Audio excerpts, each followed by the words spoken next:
ছাত্র জনতার রক্তকে বৃথা আমরা যেতে দেব না। যে কোনো অবৈধ অস্ত্রধারীকে গ্রেপ্তার করতে হবে, আইনের আওতায় আনতে হবে। সেটা আমার দলেরও যদি কেউ হয়ে থাকে তাকেও তার বিরুদ্ধে ব্যবস্থা নিতে হবে।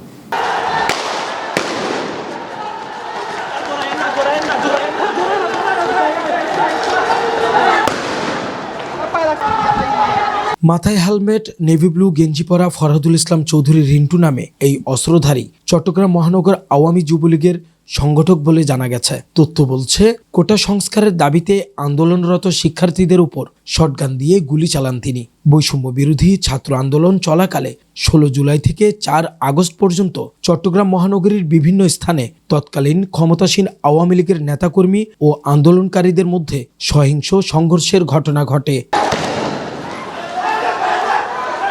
ওই সময় শিক্ষার্থীদের উপর শটগান, পিস্তল, রিভলভার এমনকি শুটার গান দিয়ে গুলি চালাতে দেখা গেছে কয়েকজনকে। গুলিতে নিহত হন অন্তত 7 জন এবং আহত হন শতাধিক আন্দোলনকারী। মাথায় লাল হেলমেট, গায়ে নেভি ব্লু গেঞ্জি, অস্ত্র হাতে দৌড়াচ্ছেন যুবলীগ নেতা ফরহাদুল ইসলাম চৌধুরী রিন্টু। তার পিছনে আরও কয়েকজন পিস্তল, রিভলভার, লাঠিসোঁটা সহ দেশীয় অস্ত্র নিয়ে হামলার উদ্দেশ্যে এগিয়ে যাচ্ছেন। অনুসন্ধান ও রাজনৈতিক দলের নেতাকর্মীদের সাথে কথা বলে জানা যায়, অস্ত্রধারী ফরহাদুল ইসলাম চৌধুরী রিন্টু সাবেক শিক্ষামন্ত্রী মহিবুল হাসান চৌধুরী নফেলের ঘনিষ্ঠ সহচর হিসেবে পরিচিত। আমি জননেত্রী শেখ হাসিনার একজন কর্মী। আমার অভিভাবক চট্টরত্ন ব্যারিস্টার মহিবুল হাসান চৌধুরী নফেল ভাইয়ের। অবৈধ অস্ত্রধারীদেরকে দ্রুত আইনের আওতায় আনার দাবি জানিয়েছেন চট্টগ্রামের রাজনৈতিক নেতৃবৃন্দ। বৈধ অস্ত্র গত 2009 সাল থেকে 2024 সাল পর্যন্ত অবৈধ আওয়ামী লীগ সরকার যারা ক্রিমিনাল আছে তাদেরকে কিন্তু বৈধ অস্ত্র দিয়েছে এবং শাটার গান পর্যন্ত দিয়েছে।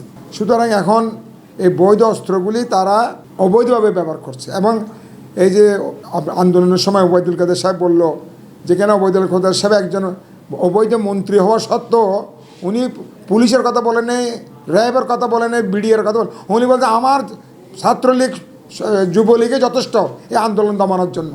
এটাতে প্রমাণ হয় তারা যে ক্রিমিনালের উপরে ভর করে আছে, রাজনীতি করেছে এতদিন পর্যন্ত। গত 15 বছর এই ক্রিমিনালদের উপর, এইসব সন্ত্রাসীদের উপর ভর করে তারা রাজনীতি করেছে এবং বাংলাদেশের এই রাজনৈতিক অঙ্গনে একটা বিরাট ধরনের সমস্যা সৃষ্টি করেছে। গণতন্ত্রকে তারা ধ্বংস করেছে এইগুলি করে। অবৈধ অস্ত্রধারী যেই হোক না কেন, গ্রেপ্তার করার দায়িত্ব আইন শৃঙ্খলা রক্ষাকারী বাহিনী। এটা যদি না করে থাকে এটা তাদের ব্যর্থতা। কেন করছেন না এটা আমরা জানি না। এটা অবিলম্বে তাদের বিরুদ্ধে আইনগত ব্যবস্থা নেওয়ার জরুরি বলে আমি মনে করি। এটা হলো এক। সেকেন্ড থিংস হলো, অনেক জায়গায় বৈধ অস্ত্রের অবৈধ ব্যবহার হয়েছে, সেগুলো সম্পর্ক প্রশাসনকে সিদ্ধান্ত নিতে হবে যে কেন এরা বৈধ অস্ত্রকে অবৈধভাবে ব্যবহার করেছে। অবৈধ অস্ত্র এবং বৈধ অস্ত্রের অবৈধ ব্যবহার দুইটার বিরুদ্ধে ব্যবস্থা নেওয়া উচিত। আপনারা জানেন, সারা দেশে বৈষম্য বিরোধী ছাত্র গণ অভ্যুত্থানের ছাত্র জনতার যে গণ অভ্যুত্থান হয়েছে, সেখানে রাষ্ট্রযন্ত্রের বিভিন্ন বাহিনীর পাশাপাশি সরকারের লেলিয়ে দেওয়া ছাত্রলীগ, যুবলীগ, সন্ত্রাসীরা, চিহ্নিত সন্ত্রাসীরা এবং অস্ত্রধারীরা প্রকাশ্যে দিবালোকে পুলিশের পাশাপাশি রাষ্ট্রীয় বাহিনীগুলোর পাশাপাশি ছাত্র জনতার উপর গুলিবর্ষণ করেছে। বিশেষ করে চট্টগ্রামে মুরাদপুর সহ নিউ মার্কেট সহ বিভিন্ন এলাকায় অস্ত্রধারীদের প্রকাশ্যে তাদের গুলিবর্ষণ করার স্থির চিত্র, ভিডিও চিত্র এগুলো সামাজিক যোগাযোগ মাধ্যমে ভাইরাল হয়েছে। এ ব্যাপারে আমাদের দলীয় পক্ষ থেকে এবং প্রশাসনের পক্ষ থেকে আমরা দাবি জানিয়েছিলাম যে তাদেরকে অনতিবিলম্বে গ্রেপ্তার এবং অস্ত্রধারীদের অস্ত্রগুলো উদ্ধার করার জন্য। তো এই লক্ষ্যে আপনারা দেখতে পেয়েছেন যে এই সপ্তাহে আগামী 3 তারিখ পর্যন্ত সমস্ত বৈধ, গত 2009 সাল থেকে 23 সাল পর্যন্ত যতগুলি বৈধ অস্ত্র নতুন করে লাইসেন্স ইস্যু করা হয়েছে, সকল অস্ত্র জমা দেওয়ার জন্য নির্দেশ দেওয়া হয়েছে। এই সমস্ত চিহ্নিত খুনি যারা ছাত্র জনতার এই গণ অভ্যুত্থানের আন্দোলনে গুলিবর্ষণ করেছে, হত্যাযজ্ঞে অংশগ্রহণ করেছে, খুনি হিসেবে চিহ্নিত, তাদেরকে সকলকে গ্রেপ্তারপূর্বক দৃষ্টান্তমূলক শাস্তির জন্য ইতিমধ্যে অনেক মামলা হয়েছে। পুলিশের পক্ষ থেকেও বিভিন্ন মামলার প্রস্তুতি চলছে এই চিহ্নিত অস্ত্রধারীদের গ্রেপ্তারের জন্য, আইনানুগ ব্যবস্থা গ্রহণ করার জন্য।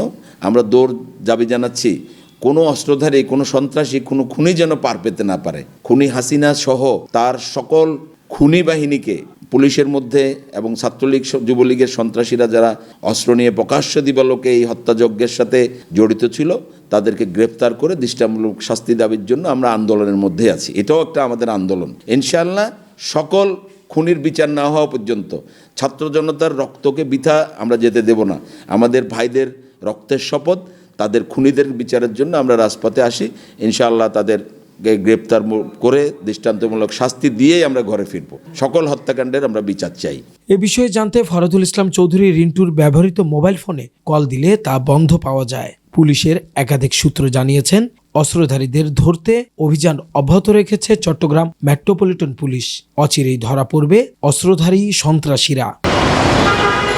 Mohammad Rubel, news day 24, Chittagong.